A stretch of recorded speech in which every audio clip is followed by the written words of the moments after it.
Welcome to Tabernacle Talk, a Bible study podcast. I'm your host, Brian Self, pastor of Tabernacle Baptist Church in Essex, Maryland. We hope this time in God's Word will help you to know Christ, grow in His Word, and show His love to others.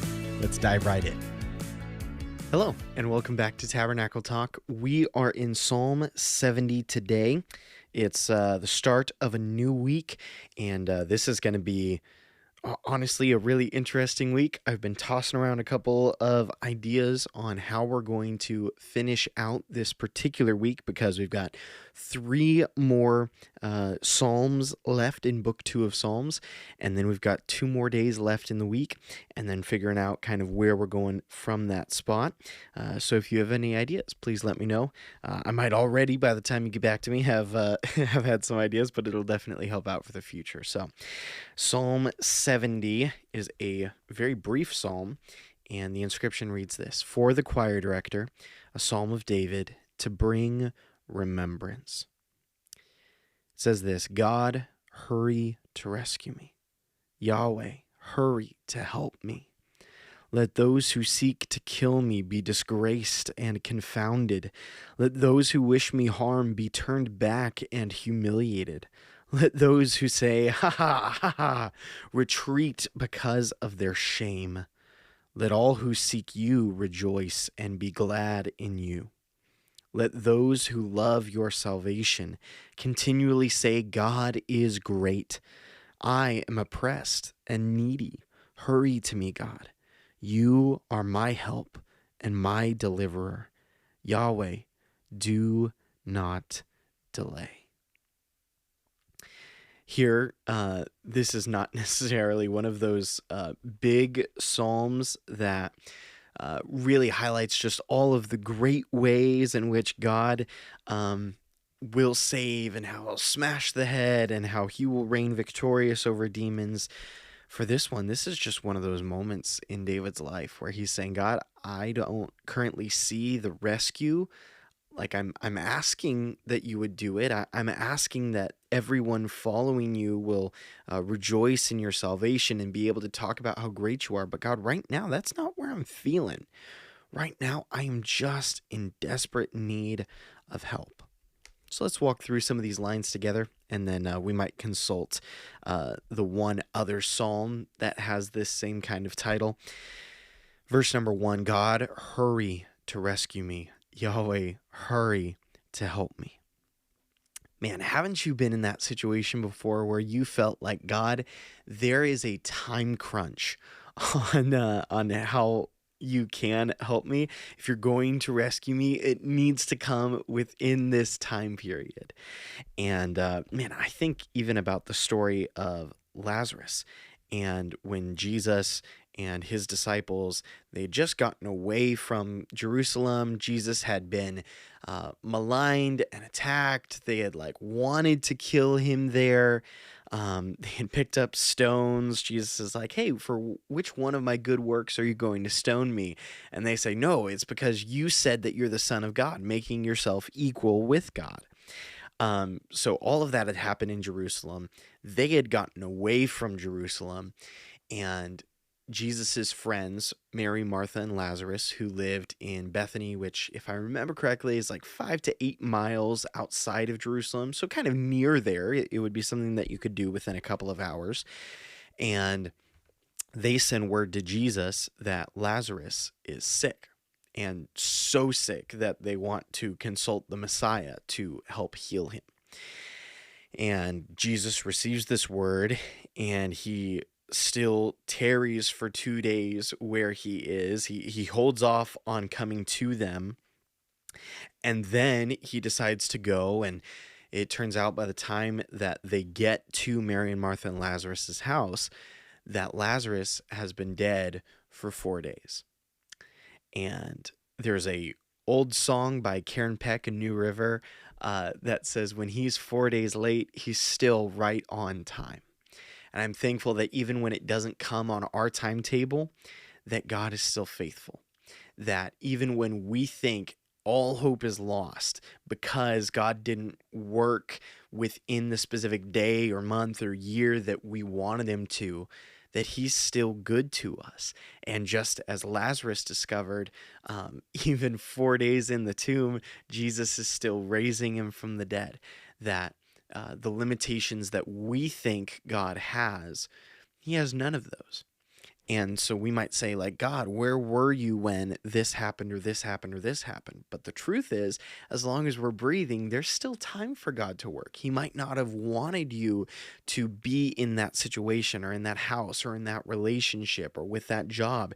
He might have had something that was better for you. And so he removed you from that place so that he would be able to put you where he wants you to go, where he knows that you need to go for your relationship with him, for the sake of the gospel, for frankly your betterment in many cases, that we can rely on God's timing and not be just stuck within our own. Though certainly, as David does here, we can ask God, like, hurry, come soon, I need you to work. The comfort that I feel is when God doesn't hurry, I'm putting quotes here, when God doesn't hurry to rescue us, that is a clear indication that that was not his will.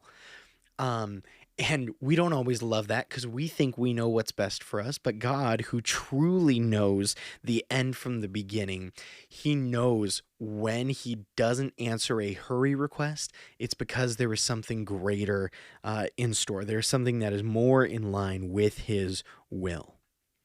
Then verses 2 and 3. Let those who seek to kill me be disgraced and confounded. Let those who wish me harm be turned back and humiliated. Let those who say, aha, aha, retreat because of their shame.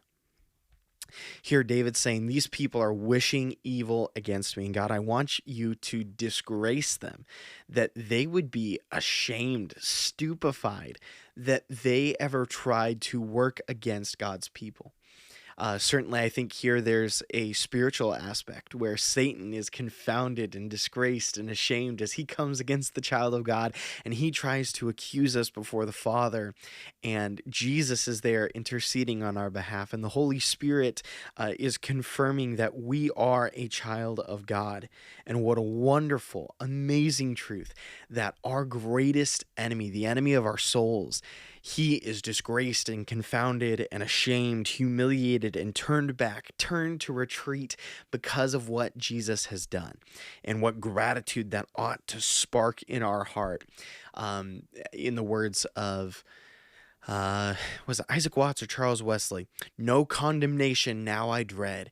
Jesus and all in him is mine. Alive in him my living head. And clothed in righteousness divine, bold I approach the eternal throne and claim the crown through Christ my own. Amazing love, how can it be that thou, my God, wouldst die for me? So thankful for that. And certainly here, this would also apply, as David is applying it here, to human interactions. And I don't believe that I have many enemies in a human sense, but maybe you might. You might have coworkers or bosses or family members or neighbors that just really have it out for you. And I want you to know that you can pray with David here, like, God, let their evil intentions be completely turned around.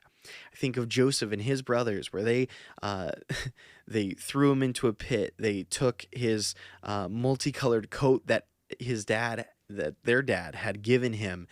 They ripped it apart. They put animal's blood on it. They told their dad that Joseph had been eaten by a wild animal, and then they sold Joseph into slavery, and he was in Egypt. And then the man he was working for's wife tried to seduce him, and he rebuffed her, and so she claimed that he had raped her, and so he was thrown into prison. And there God gave him the ability to interpret some dreams of some other prisoners that were there that had worked for the Pharaoh, and he let one of them know, hey, God has said that you're going to be going back into Pharaoh's court and you're going to serve him again. When you do that, when what God has said, when it comes true, will you remember me? And let him know that, like, I'm in here and I'm innocent and I haven't done anything. And multiple years went by after the man was put back into Pharaoh's court, but he forgot about Joseph. And in all of those circumstances, it eventually ended up with Joseph being a very prominent, commanding figure within the government of Egypt. And he saved all of his family. And he eventually told his brothers, once they were reunited, everything that you did, you intended it for evil, but God intended it for good, so that many people would be saved alive today. And that can happen within your enemies, people that would wish you harm. God can turn it around so that you might be put into a spot where it is healthier for you mentally, that so and so kind of cuts you off from the relationship. Or it might be that through a boss disliking you, that you have been able to be a light to a specific group of coworkers that you wouldn't have been able to otherwise. There are so many ways that God can turn around evil and use it for good, for you and for others and for the glory of God. So trust in him, and you can pray that God would not allow evil to befall you. But if evil does, then you can know, as Joseph, this is all a part of God's working and God's plan. And because I'm not dead yet, God's not done with his plan for me, and so I can trust and follow him. Verse number 4, let all who seek you rejoice and be glad in you. Let those who love your salvation continually say, God is great. I think it's interesting, verse number 4, verse number 2. Verse number 2, let those who seek to kill me be disgraced and confounded. Verse 4, let all who seek you rejoice and be glad in you. You can seek to harm others, to kill others, to slander others, to gossip about others, or you can choose to seek God. And in that, you will find rejoicing and gladness in your life. What is the predominant emotion that you're feeling? Can I tell you from these verses, maybe one way to determine what your direction is right now in life, what your heart is looking and seeing, okay, is disgrace and confounding and shame and humiliation, is that describing how I'm feeling in my life? Or is it rejoicing and gladness? Now, certainly we know Jesus was a man of sorrows, acquainted with grief. We know that he had times when he wept, times when he looked at Jerusalem and went, man, how I wanted to love you, and you would not have it. So certainly there are times in life where we have godly sorrow. But is the predominant character of our life just shame and humiliation, confounding and disgrace? Is it what happens to those who are seeking maybe either the approval of people or seeking to always be better than people? Or are we finding the joy and gladness that comes in pursuing the Lord? Maybe you'd say, well, my situations don't really feel like I can rejoice situation. Well, I think at the end of verse 4 even kind of speaks to that those who love your salvation continually say, God is great. This is something that, with a focus on the Lord, that brings joy.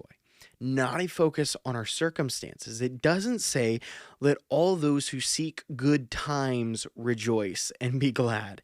It says, let all who seek you rejoice and be glad in you. Let those who love happy times, let those who love perfect lives, no, let those who love your salvation continually say, God is great. Just in the happy times? No. Continually say, God is great. When everyone loves me? No. Continually say, God is great. And then I think verse 5 brings it all right back in for us, that we see what the wicked are doing. We see what we're asking for God as far as his timeline and his working and how he circumvents evil, that we say with David, I am oppressed and needy. Hurry to me, God. You are my help and my deliverer. Yahweh, do not delay. As David says, I know who the wicked are. I know what I'm in need of. I know who God is and that he brings salvation and joy and gladness. But God, right now I'm oppressed and I'm needy and I need you to work. And you are my help. You're the one who comes alongside of me. You are my deliverer. You are the one who makes a path forward for me, even in the middle of enemies. So he says, Yahweh, do not delay.